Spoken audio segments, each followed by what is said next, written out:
안녕하세요. 주식의 소리의 애솔입니다.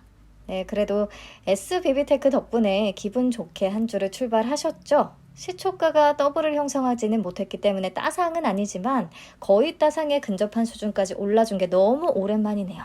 네, 오늘 매도하신 분들 그리고 아직 가지고 계신 분들 모두 축하드립니다. 자, 오늘은요, 산도라 수요 예측 결과 같이 살펴보겠습니다. 다소 실망을 안겨줬는데요. 수요 예측 경쟁률 462.19대 1입니다.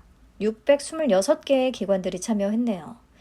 그래도 보시면 기타 기관의 참여는 적었고 운용사 위주의 참여 건수가 좀 많죠. 그렇기 때문에 경쟁률이 허술하고 보이지는 않습니다. 최근 공모주들 중에서는 탑머티리얼이나 핀텔과 비슷한 수준이고요. 아주 낮지는 않지만 호불호가 좀 갈린 결과라고 할 수가 있겠죠. 네, 넘어가서 신청 가격 분포표 보시죠. 공모가 밴드는 16,000원에서 18,800원을 제시했는데요. 상단 이상을 적어낸 비율이 가격 미제시 포함해서 96.32%를 기록했습니다. 대부분이 상단 이상을 적어내기는 한 건데 밴드 중간과 하단 그리고 하단 미만을 적어낸 기관도 31개가 있었습니다. 총 626개 기관 중에 약 5% 정도는 하단 쪽을 써냈다는 거죠. 네, 그래도 비율상 그렇게 높지는 않고요. 아마 참여한 기관들은 그래도 산돌의 공모가는 적정하다라고 평가를 했던 것 같아요. 네, 의무보유 확약 비율을 보시죠. 참여 건수로는 7.83%, 신청 수량 기준으로는 10.41%를 기록했습니다. 애매하죠. 아주 낮은 것도 아니고 또 의미 있게 높은 것도 아니고요. 경쟁률이 좀 비슷했던 탑머티리얼과 핀텔하고 비교해서 보자면 탑머티리얼의 30.96%에 비해서는 한참 낮은 수준인 거고 핀텔의 8.74%에 비해서는 조금 높습니다. 그래서 탑머티리얼은 진짜 탑머티리얼을 좀 장기적으로도 괜찮게 생각한 기관 투자자들 위주로 수요 예측에 참여했다라고 얘기를 할 수가 있을 것 같은데 핀텔이나 산돌은 호불호가 좀 갈리는 와중에 그나마 유통가는 금액이 낮은 수준이고 공모가가 완전히 터무니없는 건 아니다 라고 생각한 좀 단기로 접근하겠다는 기관들 위주로 참여했다. 이렇게 나름의 해석은 해볼 수가 있을 것 같습니다. 네, 아무튼 경쟁률이 아예 낮았던 ICH나 에이프릴 바이오, 수산 인더스트리, 오픈 엣지 테크놀로지보다도 의무 보유 확약 비율이 낮으니까요. 그냥 의미 있는 수준은 아니다라고 보고 넘기시면 될 것 같아요. 네, 기관 유형별로 신청한 현황을 보시면 해외 기관 투자자의 확약 신청은 0%예요. 전혀 없었어요. 반면에 국내 운용사 위주로만 확약에 참여한 모습입니다. 그래서 확약을 좀 신청한 운용사 위주로 배정을 잘 해줘야 최종적으로 좀 올릴 수가 있을 것 같네요. 네, 경쟁률이 낮고 확약 비율도 낮은 편이지만 참여한 기관들이 대부분 상단 이상을 신청하면서 공모가는 밴드 최상단인 18,800원에 확정이 됐습니다. 좀 아쉬운 결과죠. 그래서 공모 규모는 약 280억 원, 시가총액은 약 1,442억 원 규모가 되겠습니다. 환불까지는 이틀 소요되고요. 상장일은 10월 27일로 예정이 되어 있습니다. 삼성 스펙 7호와는 겹치지가 않고 IBKS 제20호 스펙하고 겹칠 것 같은데요. 그래도 단독 상장으로 봐도 무방하지 않을까 싶습니다. KB증권의 단독 주관이고요. 자, 유통 가능 물량은 25.78%, 기존 주주는 개인 주주들이 되겠는데요. 비율로 7.14%를 차지합니다. 총 금액으로 다 계산을 하면 약 372억 원 정도가 되겠고요. 네, 유통 물량 측면에서는 괜찮은 수준이에요. 여기까지 정리를 하면 경쟁률은 500대 1 미만으로 낮은 편인데 참여한 기관들은 대부분 밴드 상단 이상의 가격을 적어내면서 공모가는 밴드 최상단에 확정이 됐고요. 의무보유 확약 비율도 10.40%로 의미 있는 수준은 아닙니다. 종합하자면 그냥 보통 정도의 결과다라고 할 수가 있을 것 같아요. 유통 물량 측면에서는 그래도 나쁜 조건은 아니겠고요. 자, 그러면 이런 수요 예측 결과로 과연 수익을 기대해 볼 수 있을지 한번 살펴볼까요? 먼저 조건이 비슷한 공모주들의 상장일 성과를 한번 체크해 보겠습니다. 수요 예측 경쟁률이 400대 1 이상, 1000대 1 미만인 종목들을 데려왔는데요. 이미 상장한 공모주로는 버만퓨얼셀, 위니아 에이드 정도가 있습니다.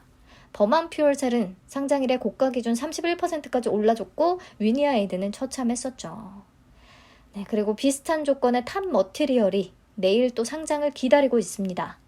그래서 내일 탑 머티리얼의 성과가 산돌 청약에 영향을 크게 미칠 수밖에 없을 것 같아요. 보시면 탑 머티리얼보다 유통 물량 측면에서는 산돌이 더 좋은 조건이기는 한데요. 의무 보유 확약 비율은 한참 낮습니다. 경쟁률은 매우 비슷하고요. 아무튼 탑 머티리얼이 수익을 꽤 준다면 산돌도 해볼 만할 것 같기는 합니다. 네, 이번에는 경쟁률이 낮고 확약 비율도 그냥 애매하면서 유통가는 금액이 300억 원대였던 종목들을 한번 살펴볼게요. 비플라이소프트, 청담글로벌, 대명에너지, 노을, 스톤브릿지 벤처스 이런 종목들이 있는데요. 다행히도 스톤브릿지 벤처스를 제외하고는 상장일의 고가 기준 다 수익 구간을 주기는 했네요. 의무 보유 확약 비율이 0%대였던 비플라이소프트와 노을까지도 수익이 났기 때문에 산돌도 수익 가능성은 있다고 생각합니다. 물론 근데 상승률이 높을 것 같지는 않아요.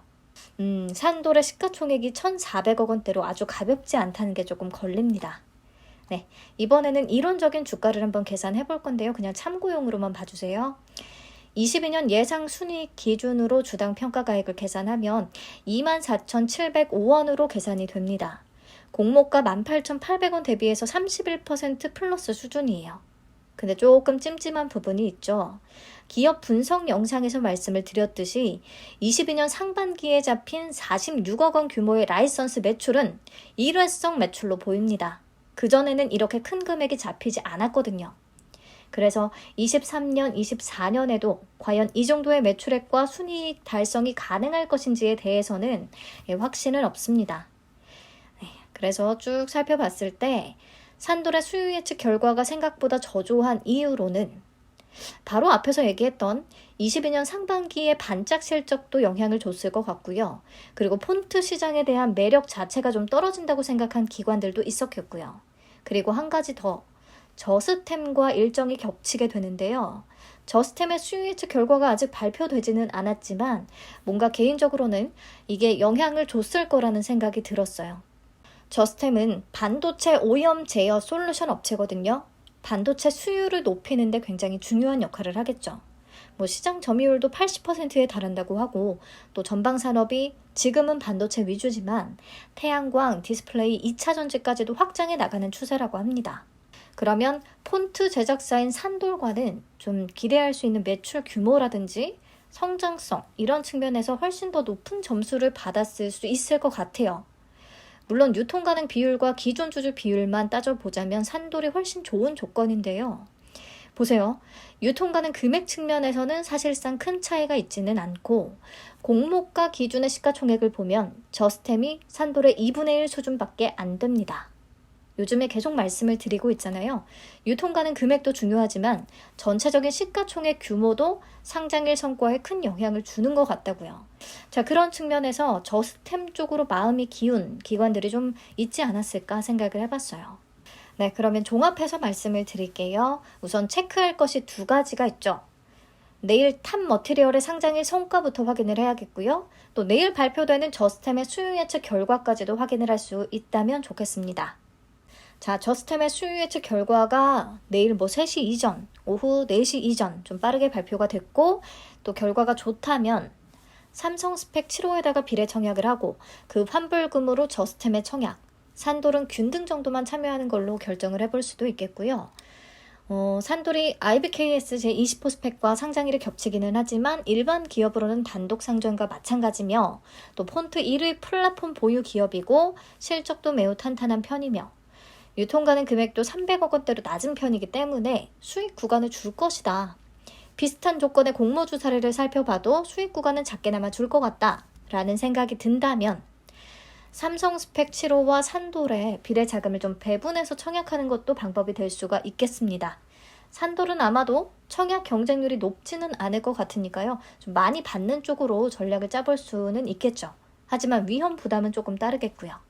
아무튼 비례 자금을 배분하고 삼성 스펙 7호의 환불금으로 저스템에 청약을 한다. 이런 방법도 있겠습니다.